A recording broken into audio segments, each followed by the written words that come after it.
정의, 인자, 동행이라는 제목으로 말씀 함께 살펴보겠습니다. 오늘 본문이 쓰여졌던 당시의 사람들은 레위기의 제사법에 따라 제사만 합당하게 잘 드리면 여호와에 대한 의무를 다했다라고 그렇게 판단했습니다. 왜 그런고 하니 가나안 종교에 동화되어서 종교 혼합주의가 일어났기 때문입니다. 당시의 가나안 땅은 농경 문화였고 풍년을 기원하며 바알에게 제사를 지냈습니다. 그들은 제사를 잘 드리기만 하면 바알이 기뻐해서 비를 내려주고 풍요로운 농사가 보장된다 이렇게 생각했습니다. 이러한 것을 봤을 때 사실 구약의 제사와 크게 다를 것 같지 않아 보입니다. 구약의 제사도 하나님 앞에서 합당하게 제사가 이루어지면 하나님께서 기뻐하시기 때문입니다. 그러나 아주 근본적인 차이가 있었으니 그들의 제사는 기계적인 관계 속에서 이루어졌다는 겁니다. 형식적인 제사의 형태만 잘 갖추고 잘 행하면 자연스럽게 복을 받게 된다라는 논리였습니다. 이것이 이스라엘 백성에게도 영향을 끼쳐서 형식적 제사 중심의 신앙을 갖게 되었고 그것을 통해 하나님과 인격적인 관계나 나아가 이웃에 대한 사랑은 그들이 무시하게 되었습니다. 하나님과의 언약의 참된 의미를 상실하게 된 것입니다. 이러한 배경 안에서 이제 오늘 본문을 함께 살펴보기를 소망합니다. 특별히 오늘 본문은 이스라엘에 대한 하나님의 소송 장면입니다. 하나님이 이스라엘을 고소한 상태입니다. 이 구절을 함께 보실 때 물론 한 구절 한 구절의 의미를 살펴보는 것도 중요하지만 이 구절을 누가 이야기했는지, 누가 누구에게 지금 이야기하고 있는 부분인가를 구별하는 것이 오늘 본문 이해의 핵심이라고 할 수 있겠습니다. 자, 그러면 1절과 2절 말씀 우리 다시 한번 함께 읽어보겠습니다. 시작. 너희는 여호와의 말씀을 들을지어다.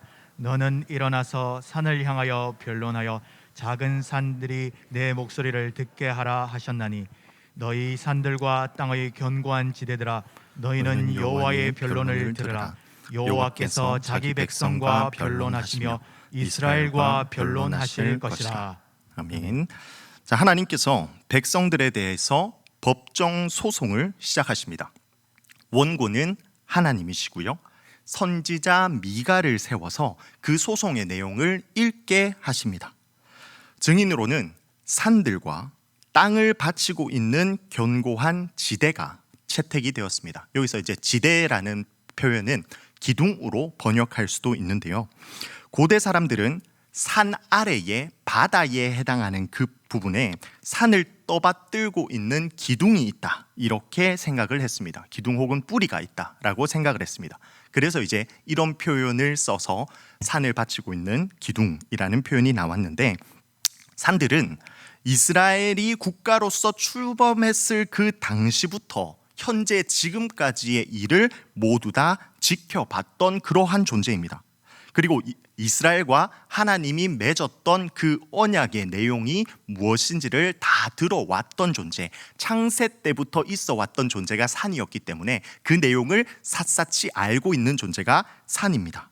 산을 증인으로 세웠다는 것은 이스라엘이 하나님과 맺은 그 언약을 제대로 이행하지 않았다라는 사실을 암시하고 있는 부분이기도 합니다. 그래서 하나님께서 제기하고 계시는 이 소송 가운데 산들은 자연스럽게 하나님 편을 들고 그 내용에 동의하며 이제 이 법적인 내용이 본격적으로 시작됩니다.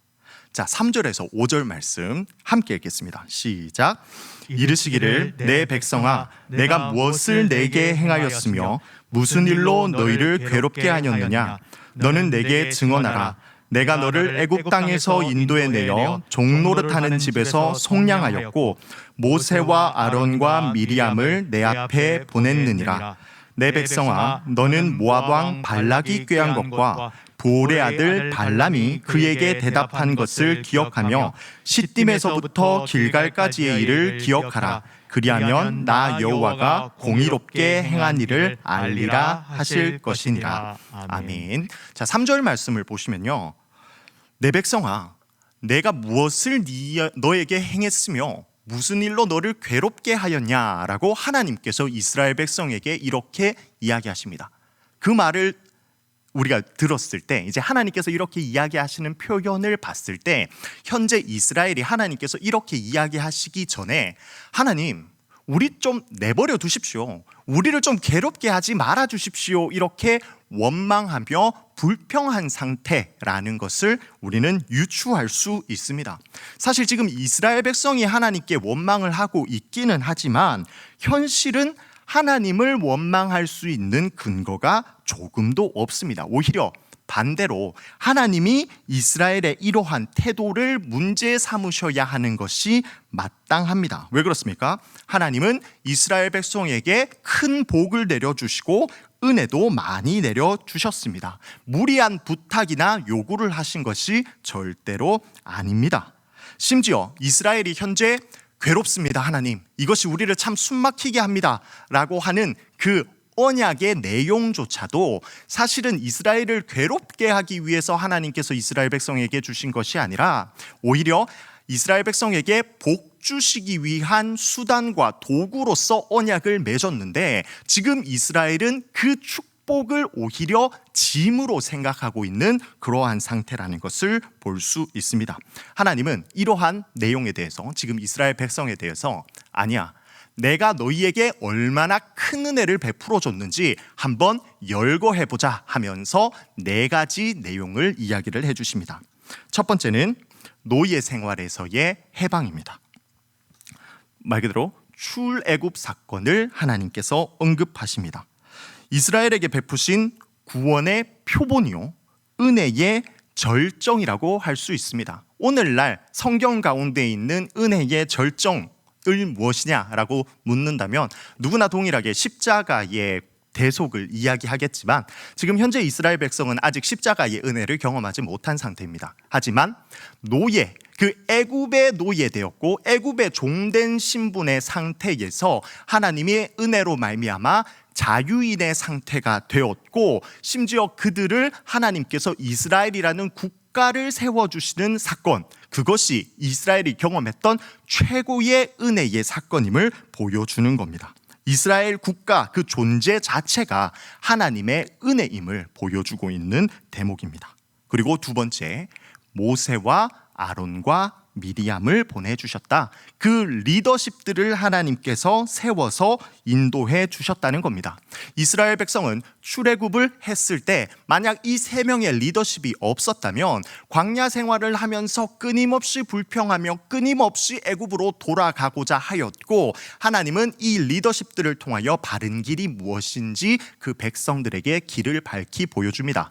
특별히 모세를 세워줘서 하나님께서 이스라엘 백성과 언약을 맺어 주사 하나님과 이스라엘 백성들 간의 관계가 세워졌고, 또 율법을 허락하여 줘서 하나님께서 이스라엘 백성, 그 하나님의 백성의 정체성을 유지하기 위해서는 어떻게 살아야 하는 것이 옳은지 명확하게 알려주십니다.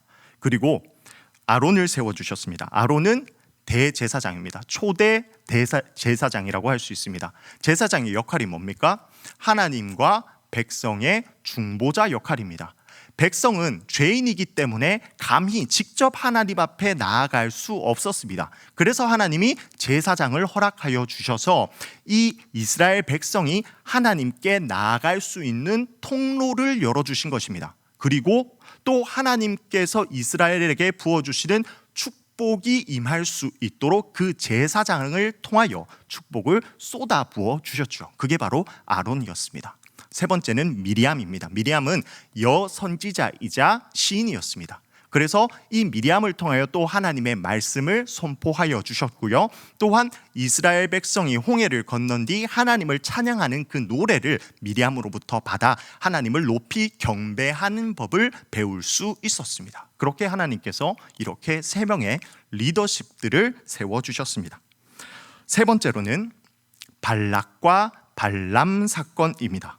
이제 출애굽했던 이스라엘이 광야 생활을 합니다. 그 광야를 지나던 이스라엘은 광야와 그리고 가나안 땅 백성들이 봤을 때 너무나 두려운 존재였지만 또 동시에 그들은 제거의 대상이었습니다. 언제 그들의 땅을 뺏을지 몰랐기 때문에, 또 엄청나게 강력한 신을 힘입어서 그들이 지나가는 땅은 그들에게 빼앗겼기 때문에 어떻게든지 이들을 모함하거나 저주해서 그들을 치는 것이 이 가나안 사람들의 목표였습니다. 그러나 그렇게 강대국이 있었음에도 불구하고, 아주 막강한 무기를 가진 적군이 있었음에도 불구하고 하나님은 그들로부터 이스라엘을 보호해 주십니다. 특별히 모압 왕 발락의 이야기를 하십니다.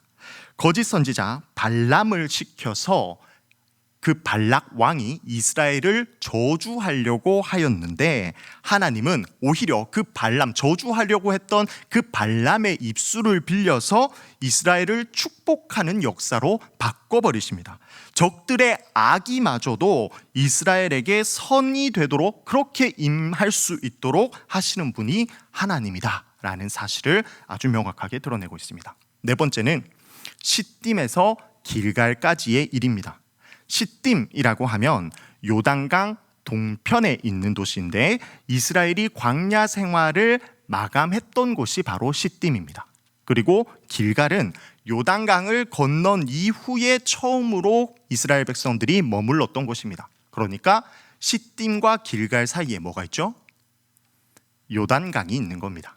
하나님께서 이제 이 광야 생활을 어떻게 마무리 짓게 하셨는지, 그리고 이 범람하고 있어서 인간의 힘으로는 건널 수 없었던 이 요단강을 어떻게 건너갈 수 있었는지 하나님께서 은혜 베풀어 주신 그 모든 내용들을 회상해보라, 기억해보라 라는 겁니다. 이 은혜의 내용들을 싹 정리해 보았더니, 하나님께서 이스라엘 백성들을 출애굽하게 하셨고, 출애굽하고 내버려 두시지 않으시고 광야 생활에서 인도하여 주시고, 약속의 땅까지 끝까지 하나님의 섭리와 보호를 통하여 그렇게 인도해 주셨다. 모든 것이 다 하나님의 은혜였다. 이토록 하나님께서 은혜를 쏟아 부어 주신 민족이 바로 이 이스라엘 백성이었다라는 것을 강조하고 있는 겁니다.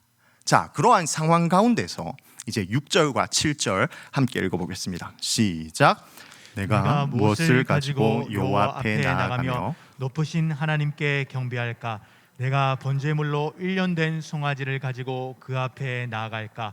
여호와께서 천천의 순양이나 만만의 강물 같은 기름을 기뻐하실까? 내 허물을 위하여 내 맏아들을, 내 영혼의 죄로 말미암아 내 몸의 열매를 드릴까?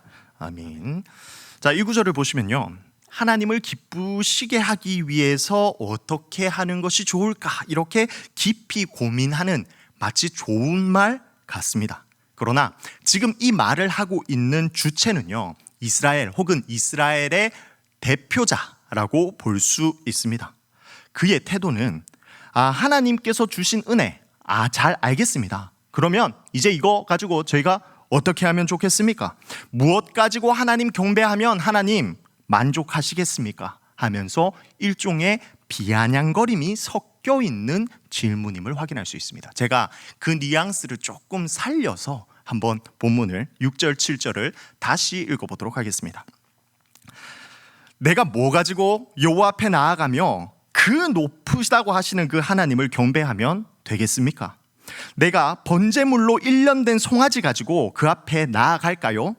여호와께서 천천의 순양, 천 말고 만만의 강물 같은 기름을 기뻐하시겠습니까? 아니면 내가 가진 죄, 내 허물을 위해서 나의 아들, 그 소중한 그 맏아들, 내 몸의 열매라도 드리면 하나님 기뻐하시겠습니까? 지금 이러한 뉘앙스로 하나님께 이야기하고 있는 겁니다. 그러니까 하나님의 소송에 동의하지 못하겠다는 피고의 완악한 자세가 감지되고 있는 대목입니다.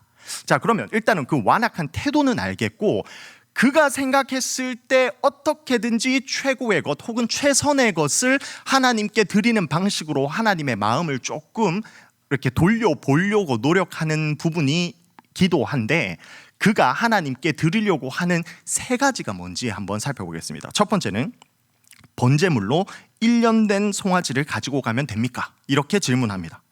1년 된 양으로 드리는 번제는 성경 가운데서 실제로 많이 등장합니다. 그러나 일련된 송아지 번제는 성경 전체를 찾아봐도 레위기 12장의 첫 번째 제사장 위임식 때 드려진 그 번제에만 일련된 송아지로 번제를 드리는 모습이 나옵니다. 그러니까 이것은 흔한 제사는 아니라는 말입니다. 아주 대단한 정성을 쏟아서 하나님께 드리는 번제에 해당하는 것입니다. 이런 번제 드리면 하나님 기뻐하시겠습니까? 라고 하는 대목이죠.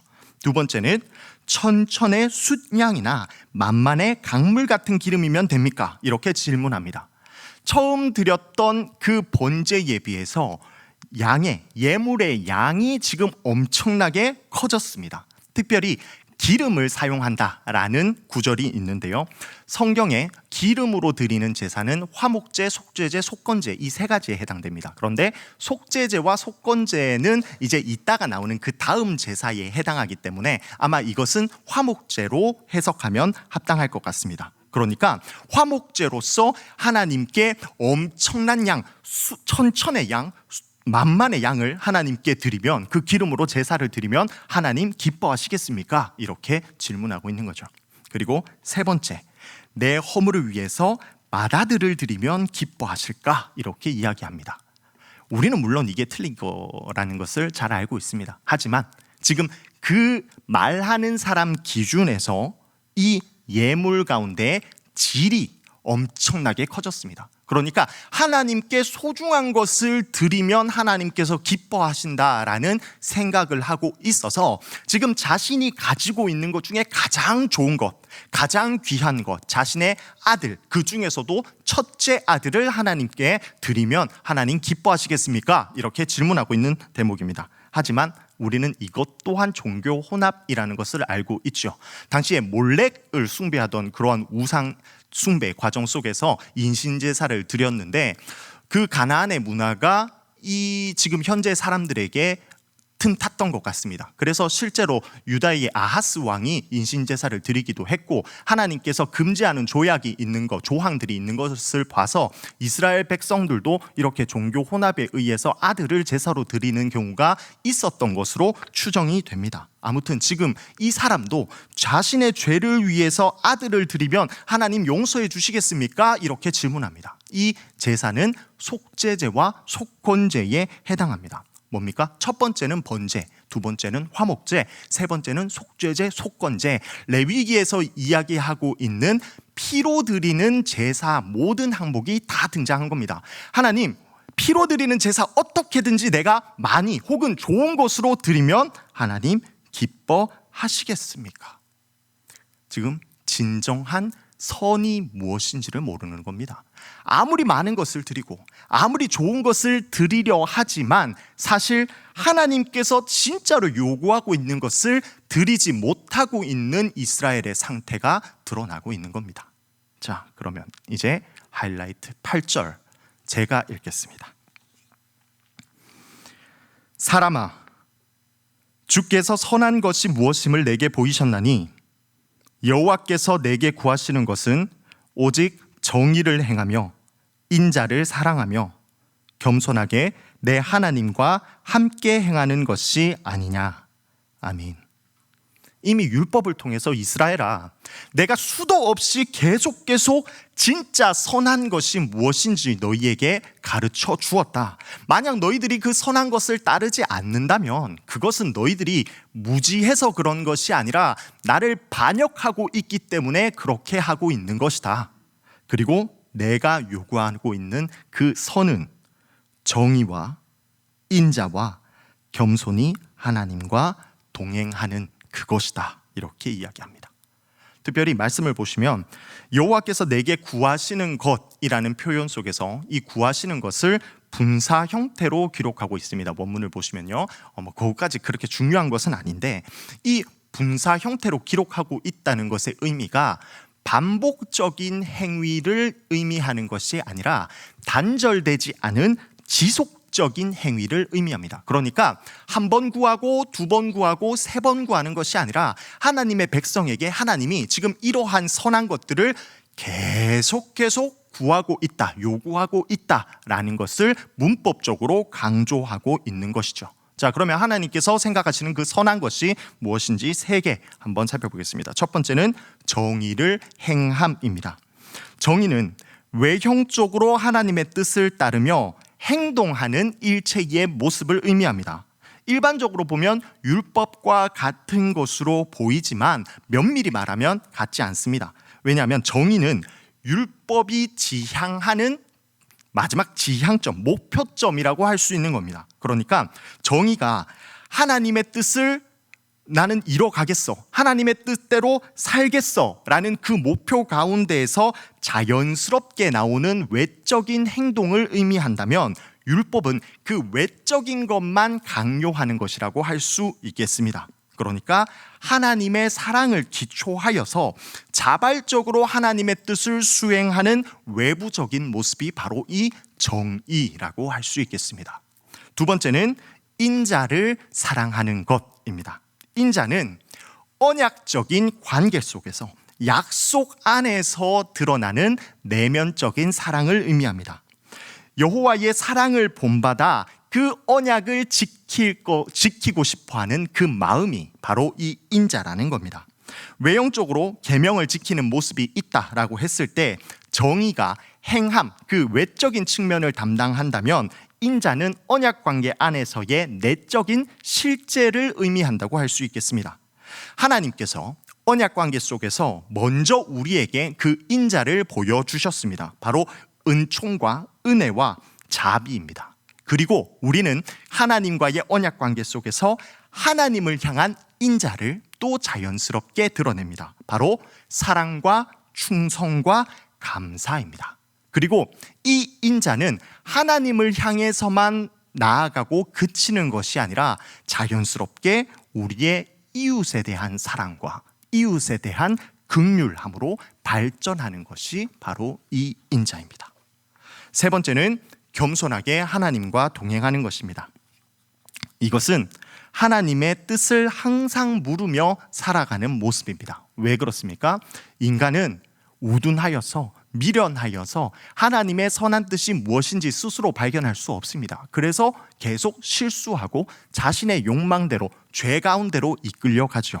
그래서 하나님께서 요구하는 것이 무엇인지 일상 속에서 끊임없이 하나님과 교제하며 동행하며 물어보고 엿줍는 그러한 상태가 바로 겸손하게 하나님과 동행하는 것입니다.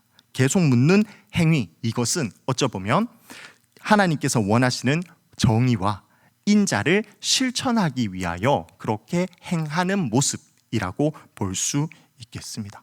지금 하나님께서 이스라엘에게 구약 전체를 통하여 이러한 것들을 요구하셨는데, 이스라엘은 그 중요한 본질 알맹이는 쏙 빼먹고 그 겉에 있는 제사라는 형식적인 테두리만 그렇게 열심히 지키면 하나님께서 기뻐하지 않을까, 그렇게 착각하고 있는 모습에 대하여 하나님께서 이렇게 반론하신 겁니다. 자, 그러면 이 말씀은 비단 이스라엘에게만 해당되는 이야기로 끝날까요? 과연 오늘날 우리에게는 뭐라고 하시겠습니까? 제가 이 말씀을 오늘날 우리에게 적용하여 각색을 한번 해보았습니다. 대구 동성교회야, 너는 변론을 들으라. 우리 교회 건물을 증인으로 세워서 하나님께서 소송을 시작하십니다. 네가 죄의 노예 되었을 때에 내가 너를 대신해서 죽어주었고, 내가 너를 죄로부터 해방시켜서 그 은혜의 절정, 구원을 너에게 선물해 주었다.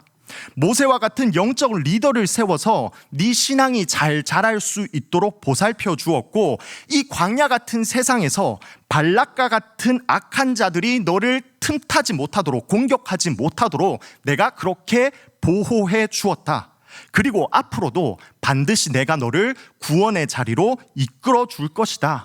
네가 죄 가운데서 살아난 것도, 그리고 이 땅을 그리스도인으로 살아가는 것도 다 나의 은혜로 말미암아 그것이 가능했는데, 너는 어떻게 나에게 이럴 수 있니? 그때 우리가 변론합니다. 하나님, 저는요 주일 예배에 빠진 적이 없습니다. 이제는 오후 예배도 잘 참석하고요. 수요 예배도 힘든 몸을 이끌고 나아갑니다. 심지어 새벽 기도까지도 저는 빠진 적이 없습니다. 그것만이 아닙니다. 교회를 위하여 헌신하여서 찬양팀도 하고 안내봉사도 하고 헌금위원도 하고 대표기도도 합니다. 그리고 심지어 이제는 제가 신학까지 공부해서 말씀을 가르치는 목사까지 되었습니다. 하나님, 이러면 되는 거 아닙니까? 이러면 하나님 기뻐하시지 않겠습니까? 그때 하나님께서 이렇게 이야기하십니다. 동안아, 그거 아니야. 내가 네에게 선한 것이 무엇인지 말씀에 기록해 놓았잖니. 정의를 행하고 인자를 사랑하고 나와 겸손하게 동행하는 것, 그게 진짜 내가 원하는 거야.